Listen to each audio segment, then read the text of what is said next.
Hello everyone.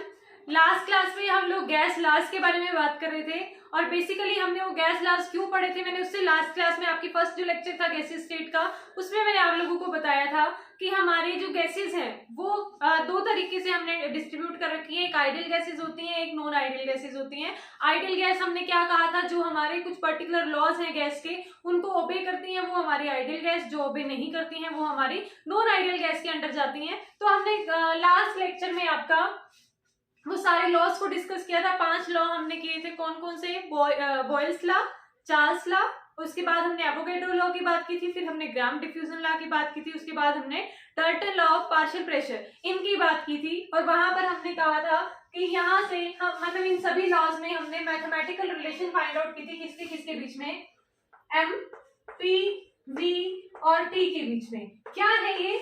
Mass of that gas, pressure of that gas, volume and temperature. जिस भी gas की हम बात कर रहे हैं उसका मास एम से डिफाइन किया था, P प्रेशर, V वॉल्यूम और T टेम्परेचर। वहां पर जो हमने लॉज फाइंड आउट किए थे उसी के बेसिस से आज का टॉपिक हमारा है आइडियल गैस इक्वेशन। हमने कहा था कि जो भी हमारे उन लॉज को फॉलो करेगा, उनको ओबे करेगा, वो मतलब करेगी जो भी गैस, वो हमारी आइडियल गैस मतलब आइडियल गैस होगी। अब आइडियल गैस होगी, हमने जस्ट ये बोला कि उनको ओबे करेगी, बट उसके लिए हमें एक इक्वेशन की जरूरत है और वो इक्वेशन आज हमने ड्राइव करनी है, जिसको हम बोलेंगे आइडियल गैस इक्वेशन, और उन्हीं लॉज की हेल्प से ही हम करेंगे। देखिए हमने क्या क्या किया था, बॉयल्स लॉ किया, चार्ल्स लॉ किया, चार्ल्स लॉ किया था, और एक हमने किया था एवोगैड्रोस लॉ, एवोगैड्रोस लॉ। इन तीनों लॉज की हेल्प से ही हम इक्वेशन डिराइव कर लेंगे आइडियल गैस इक्वेशन, जिससे कि आप ऑलरेडी फैमिलियर हो, जो कि हमारे किन टर्म्स में से निकलेगी, एम, पी, वी और टी से ही हमारी कैलकुलेट होने वाली है। यहां से देखिए पी, वी और टी, इसमें हमारा इन तीनों में ही हमने क्या कहा था, तीनों में नहीं इन दोनों में हमने क्या कहा था कि किसी गैस का अगर मास फिक्स कर दिया जाए, किसी गिवन मास की गैस को हमने कंडीशन लेके तब किया था। और इसमें हमने क्या किया था, बॉयल्स लॉ में सबसे पहली चीज कि हमने इसमें टेम्परेचर को कांस्टेंट कर दिया था। बॉयल्स लॉ में क्या किया था, टेम्परेचर कांस्टेंट किया था। चार्ल्स लॉ में हमने प्रेशर कांस्टेंट किया था, और एवोगैड्रो लॉ में हमने टेम्परेचर और प्रेशर दोनों ही कांस्टेंट किए थे। अब उसके बाद हम डायरेक्ट इक्वेशन लिखेंगे कि हमारे पास क्या रिजल्ट है, हमें अब यहाँ पर डिस्कस करने की जरूरत नहीं है, लास्ट लेक्चर में हमने काफी डिस्क्राइब कर दिया उसको। तो बॉयल्स लॉ से हमें क्या इक्वेशन मिली थी, pressure is inversely proportional to volume, pressure is inversely proportional to volume, या फिर यूं कहो volume is inversely proportional to P, और volume is inversely proportional to pressure. अब इसके बाद हमारे पास क्या था, चार्ल्स लॉ। चार्ल्स लॉ हमारा क्या कहता है, volume is directly proportional to temperature, volume is directly proportional to temperature. और एवोगैड्रो लॉ हमारा क्या कहता है, volume is directly proportional to N. जिनको नहीं पता है कि ये इक्वेशंस हम कैसे लिख रहे हैं, वो लास्ट लेक्चर देखिए जिसमें हमने पूरा डिस्क्राइब किया है, तीनों लॉज को पूरा डिस्क्राइब किया था। अब यहां से देखो, volume is directly proportional sorry inversely proportional to pressure, Boyle's law ने बोला, चार्ल्स ने बोला volume is directly proportional to T, and Avogadro ने बोला volume is directly proportional to N, N is the number of molecules. अब यहां से देखिए इन तीनों हम अगर लॉज को इकट्ठा लिखना चाहिए तो क्या मैं लिख सकती हूँ, volume is directly proportional to T into N, मतलब T into N divided by P। यही इक्वेशन तो है, volume is inversely proportional to P, Boyle's law, volume directly proportional to temperature, ये हमारा चार्ल्स लॉ, और volume is directly proportional to n, ये हमारा Avogadro law. तो तीनों का कंबाइंड रिजल्ट यही है। इसमें डायरेक्टली प्रोपोर्शनल के साइन को रिमूव करने के लिए हम क्या कर देते हैं कि एक कांस्टेंट ऐड करते हैं। सपोज मैंने कोई कांस्टेंट ऐड किया और यहाँ से ये P मैं इधर ले जाके मल्टीप्लाई करूं, PV इक्वल टू का साइन लाना है, डायरेक्टली प्रोपोर्शनल का साइन रिमूव करना है। उसके लिए हम क्या करेंगे, PV इज इक्वल टू कोई कांस्टेंट लगाना होता है R और T इंटू N, N आगे लिख रही हूँ, NRT, यही होती है आपकी ideal gas equation. PV is equal to nRT, PV is equal to nRT, एक second, PV is equal to nRT, और यहाँ पर R क्या है आपका, सॉरी, यहाँ जो आपका ये R है ये प्रोपोर्शनैलिटी के साइन को रिमूव करने के लिए यूज किया गया एक प्रोपोर्शनैलिटी कांस्टेंट है, और जिसको हम बोलते हैं गैस कांस्टेंट। क्या बोलते हैं, गैस कांस्टेंट, क्योंकि आप ये पूरी स्टडी किसके लिए कर रहे हो, गैसेस के लिए तो कर रहे हो। प्रेशर, वॉल्यूम, टेम्परेचर या एन की जो भी इक्वेशंस आपने ली हैं या जो भी रिजल्ट्स आपने फाइंड आउट किए हैं वो सारे किसके लिए हैं, गैसेस के लिए हैं। तो PV is equal to NRT आपकी एक आइडियल गैस इक्वेशन है जिसमें आर आपका गैस कांस्टेंट है या प्रोपोर्शनैलिटी गैस कांस्टेंट भी आप बोल सकते हो। अब बात आती है ये आर की वैल्यू क्या होगी, आर की वैल्यू क्या होगी उसके लिए हमें करना है, बट यहाँ से आपका जो मतलब मेन रिजल्ट है वो आ चुका है। PV is equal to nRT. P is the pressure, V is the volume of that gas, N is the number of molecules, R is the gas constant and T is the temperature of that gas. तो यहाँ से आपके पास equation आ चुकी है PV is equal to nRT। कोई भी आपसे पूछता है आइडियल गैस इक्वेशन क्या होती है तो PV is equal to nRT, और जो भी गैस इस इक्वेशन को ओबे करती है वो आपकी आइडियल गैस होती है, जो इसको ओबे नहीं करती है वो आपकी नॉन आइडियल गैसेज होती है। तो अब क्वेश्चन आता है आपके पास कि R क्या है, इसकी R की वैल्यू क्या है। R की वैल्यू को डिस्कस करेंगे अब हम।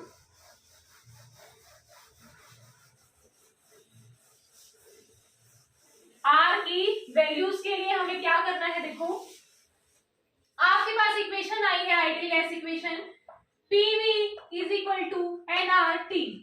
हमें पता करना है कि R की वैल्यू कैसे कैलकुलेट की जाए, तो उसके लिए देखो आपको क्या करना है, R यहां से मैथमेटिकली फाइंड आउट करो। तो R किसके इक्वल आ गया, PV divided by N into T के। R is equal to PV divided by N into T। तो यहां से देखो P क्या है, प्रेशर, V क्या है, वॉल्यूम, N क्या है, नंबर ऑफ मोल, T क्या है आपका टेम्परेचर। तो यहां से आपके पास इसका मतलब क्या आया, pressure into volume divided by number of moles into temperature. ये चीज ही तो आई है, यही आया है ना, pressure into volume, moles into temperature. Temperature आपको पता है केल्विन में लेना है, टेम्परेचर केल्विन में किस लिए लेना है, क्योंकि आपने जो आपका चार्ल्स लॉ किया था वहां से टेम्परेचर को केल्विन में कन्वर्ट कर दिया था डिग्री सेल्सियस से, याद कीजिएगा। तो आपका टेम्परेचर किसमें है, केल्विन में, नंबर ऑफ मोल्स, और यहाँ पर प्रेशर इंटू वॉल्यूम। अब बात है प्रीम में हमें किस तरह से हम इसको चेंज कर सकते हैं।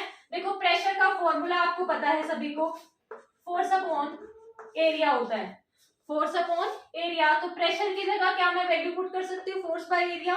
तो यहाँ पर जब जैसे ही हम वैल्यू पुट करेंगे force upon area, force divided by area into volume, into volume, into volume, यहाँ पर आएगा आपका मोल, मोल्स इनटू में temperature which is in kelvin. Area को भी आपको पता है, लिख सकते हो आप, एरिया जो है वो लेंथ का स्क्वायर होता है, लेंथ का स्क्वायर होता है, और वॉल्यूम जो है आपका, वॉल्यूम जो है आपका लेंथ का क्यूब होता है, लेंथ का क्यूब होता है, एरिया लेंथ का स्क्वायर होता है, वॉल्यूम आपका लेंथ का क्यूब होगा। तो यहाँ पर जब हम वैल्यू पुट करेंगे इनकी, पूरा करके नहीं दिखा रही हूँ, बहुत ज्यादा लेंथी हो जाएगा, कुछ नहीं है, सिंपल सा है, एरिया की जगह लेंथ स्क्वायर लिखना, वॉल्यूम की जगह लेंथ क्यूब लिखना। तो लेंथ स्क्वायर से लेंथ क्यूब में जो है 2 पावर से 2 पावर कैंसिल हो जाएगी, सिर्फ 1 पावर बचेगी। तो आपके पास बचेगा force, force into length, force into length divided by mole into temperature which is in kelvin. ये आपका R बचा है अब आपके पास, force into length divided by moles into temperature in kelvin. अब यहां से देखिए फोर्स इंटू लेंथ जो है इसको क्या आप कुछ किसी और फॉर्मूला में पुट कर सकते हो। आपको पता है फोर्स इंटू डिस्प्लेसमेंट किसके इक्वल होता है, वर्क डन के। फोर्स इंटू डिस्प्लेसमेंट किसके इक्वल होता है, वर्क डन के, F into D, force into distance work के इक्वल होगा। तो यहाँ पर या फिर इसको आप एनर्जी के फॉर्म में भी लिख सकते हो, एनर्जी भी इसके इक्वल होती है, फोर्स इंटू डिस्टेंस तो यहां से आपका आर आ जाएगा वर्क या फिर कहो एनर्जी। ये ब्रैकेट का मतलब ये नहीं है मल्टीप्लाई नहीं है, जस्ट मैं ये और की फॉर्म में स्लैश लगा सकते हो आप, या फिर या और वर्क और energy divided by moles divide into temperature in kelvin. तो work divided by moles into temperature या फिर energy divided by moles into temperature में आपने आर को कन्वर्ट कर लिया है। यहां से हम यूनिट फाइंड आउट कर रहे हैं कि आर की यूनिट्स क्या हो सकती हैं। तो आर आपका इक्वल आ गया है work divided by moles into temperature के। तो यहाँ आप आर को अगर डिफाइन करना चाहते हो, मतलब गैस कांस्टेंट को अगर आप डिफाइन करना चाहते हो, तो वर्क आपका मतलब वर्क पर मोल पर केल्विन भी आप इसको लिख सकते हो, या एनर्जी पर मोल पर केल्विन भी आप लिख सकते हो, मतलब दोनों ही फॉर्म में आप इसकी यूनिट्स को ले सकते हो। बट आप सभी को पता है कि वर्क की कोई सिंगल यूनिट नहीं होती है। सिंगल यूनिट क्यों नहीं होती है? क्योंकि वर्क की जो यूनिट्स हैं वो सीजीएस यूनिट्स में एसआई यूनिट्स में अलग अलग यूनिट्स होती हैं हमारे पास वर्क और एनर्जी की। इसी वजह से आर की भी जो यूनिट्स हैं वो हमारी वेरी करती रहती हैं। जो आर जो है हमारा गैस कांस्टेंट, इसकी यूनिट्स भी वेरी करती रहती हैं। हमें वैसे तो हमारे पास आर की कई सारी वैल्यूज निकल के आती हैं, हमें जो लर्न करनी है न्यूमेरिकल वैल्यूज जो लर्न करनी है, जो कि हमारे न्यूमेरिकल पर्पज से इंपॉर्टेंट है, हम जस्ट वो डिस्कस कर लेते हैं। अदरवाइज आपका आर जो मतलब यूनिट के पर्पज से ऑब्जर्व करना था, हमारे पास एक ग्राफ आ चुका है कि यहाँ से हमें आर की जो यूनिट्स है वो कैलकुलेट करनी है। तो हम जस्ट कुछ वैल्यूज लिख लेते हैं जो कि हमें याद रखनी है बाद में। तो अब हम न्यूमेरिकल वैल्यूज देख लेते हैं कि हमें न्यूमेरिकल वैल्यूज किस तरह से लर्न करनी है। वही ज्यादा यूज होती है आपकी न्यूमेरिकल, आगे भी मतलब आगे भी आप न्यूमेरिकल सॉल्व करोगे ना, तब आपकी बहुत ज्यादा यूज होती है वो। देखिए सबसे पहले आर जो आपने किसके इक्वल लिखा था, P V divided by N T, यही लिखा था ना। प्रेशर की यूनिट्स पता है आपको, सीजीएस भी पता है, एसआई भी पता है, वॉल्यूम की भी आपको पता है। एन की एन तो हमारा क्या है, मोल में आएगा, और टी किस में आएगा, केल्विन में आएगा। तो प्रेशर और वॉल्यूम की आपको जस्ट पता होनी चाहिए, तो उसकी हेल्प से आप आर कैलकुलेट कर सकते हो। तो आर जब की वैल्यू होगी 0.0821 atmospheric litre mole inverse kelvin inverse. कब होगी ये? जब आपका प्रेशर 1 एटमॉस्फेरिक हो और वॉल्यूम आपका 2.24 लीटर हो। ध्यान रखना आपकी आर की वैल्यू होगी 0.0821 atmospheric litre mole inverse kelvin inverse. जब आपका पी वैल्यू जो है, प्रेशर जो है एटमॉस्फेरिक में गिवन हो और वॉल्यूम जो है वो लीटर में गिवन हो, 2.24 लीटर अगर है, तो आपका आर वैल्यू आएगी 0.0821। उसके बाद ये तो हमारी हुई फर्स्ट वैल्यू। सेकेंड वैल्यू देखिए, आर की वैल्यू आपकी आएगी 0.0831 bar decimetre cube mole inverse kelvin inverse. देखो ये कब होगा? जब आपका प्रेशर बार में गिवन हो, प्रेशर बार में गिवन हो, और आपका जो वॉल्यूम है वो डेसीमीटर क्यूब में गिवन हो, वॉल्यूम जो है डेसीमीटर क्यूब में गिवन हो, तब आपकी आर की वैल्यू क्या आएगी? 0.0831 bar decimetre cube mole inverse kelvin inverse. Mole inverse kelvin inverse दोनों में ये किस वजह से आ रहा है? मोल इनवर्स तो आ रहा है आपका नंबर ऑफ मोल्स की वजह से, और केल्विन इनवर्स आ रहा है आपका टेम्परेचर की वजह से। तो ये दोनों आपके कॉमन है, बट इसमें एटमॉस्फेरिक प्रेशर की वजह से आया है और लीटर जो है वो वॉल्यूम के लिए आया है। यहाँ पर बार प्रेशर के लिए और डेसीमीटर क्यूब आपका इसके वॉल्यूम के लिए। थर्ड है आपका आर की वैल्यू होगी 8.314 pascal metre cube mole inverse kelvin inverse, या फिर आप इसको लिख सकते हो 8.314 joule kelvin inverse. Joule kelvin inverse सबसे ज्यादा यूज यही करते हो आप, जो ये हमारी एसआई यूनिट है। SI यूनिट क्या है इसकी प्रेशर की पास्कल, और आपकी वॉल्यूम की क्या है मीटर क्यूब। तो जैसे ही आपका प्रेशर पास्कल में गिवन है और वॉल्यूम आपका मीटर क्यूब में गिवन है, तब आपका आर की वैल्यू क्या आएगी 8.314 pascal metre cube mole inverse kelvin inverse. वो फिर से हमारा कॉमन है मोल इनवर्स केल्विन इनवर्स।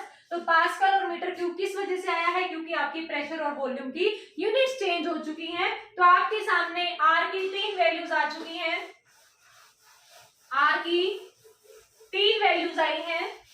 कौन कौन सी, आर 0.0821, आर 0.0831 और आर 8.314। ये वैल्यूज आई हैं, न्यूमेरिक वैल्यूज अभी लिखी है मैंने। यहां पर यूनिट क्या है, एटमॉस्फेरिक लीटर, और मोल इनवर्स केल्विन इनवर्स साथ में आएगा, जिसमें आपको रिमाइंड कराने के लिए दोबारा लिख रही हूं, और बार, और यहाँ पर डेसीमीटर क्यूब, और फिर आपका यही मोल inverse kelvin inverse, mole inverse kelvin inverse, और यहाँ पर आपका क्या है पास्कल मीटर क्यूब, और वही फिर मोल इनवर्स केल्विन इनवर्स, और इसको साथ के साथ आप लिख सकते हो 8.314 जूल केल्विन इनवर्स, क्योंकि pascal metre cube mole inverse को आप किस में कन्वर्ट कर देते हो, जूल में कन्वर्ट कर दोगे। अब साथ में सीजीएस यूनिट की अगर आप बात करोगे तो आप जस्ट लर्न कर लो, आर की वैल्यू आपकी आ जाती है 2, आर की न्यूमेरिक वैल्यू क्या आ जाती है 2, ये सीजीएस में है, ये आपका एसआई यूनिट में है। इसके बाद यहां पर आपकी आर की यूनिट क्या रहेंगी, calorie, kelvin inverse, mole inverse, mole inverse. तो यहां से आपकी 4 1 2 3 एंड 4 4 वैल्यूज हमने आर की डिफाइन कर ली हैं। ज्यादातर आपकी न्यूमेरिक वैल्यूज ये यूज होती है, क्योंकि आपकी मोस्टली आपको जो न्यूमेरिकल सॉल्व करते हो उसको आप एसआई यूनिट्स में कन्वर्ट करके ही अपना रिजल्ट फाइंड आउट करते हो। तो सबसे इंपॉर्टेंट आपकी 8.314, और अदरवाइज कहीं पर आपकी इन फॉर्म्स में अगर आपके पास न्यूमेरिकल वैल्यूज हैं आपकी प्रेशर की और वॉल्यूम की, तो आप ये भी यूज कर सकते हो। तो आपको 4 वैल्यूज मैंने गैस कांस्टेंट की बता दी है। आज हमने आइडियल गैस इक्वेशन ड्राइव की है, और आइडियल गैस इक्वेशन में हमारे पास एक नया कांस्टेंट आया था विच इज गैस कांस्टेंट, और प्रोपोर्शनैलिटी गैस कांस्टेंट। तो उसकी हमने न्यूमेरिक वैल्यूज देख ली हैं विद देयर यूनिट्स, कि उनकी यूनिट्स क्या रहेंगी। यूनिट्स याद रखना अच्छे से, क्योंकि इसके बिना आपका मार्क्स कट हो जाते हैं। आपको यूनिट्स पता होनी चाहिए कि जो आप ले रहे हो 8.314 आर की वैल्यू, उसमें किस बेसिस पे ले रहे हो, उस टाइम पे उसकी आर की यूनिट्स क्या क्या है। तो ये रहा आपका आज का टॉपिक, बाकी हम करेंगे नेक्स्ट क्लास में। तो आज के लिए अभी के लिए थैंक यू।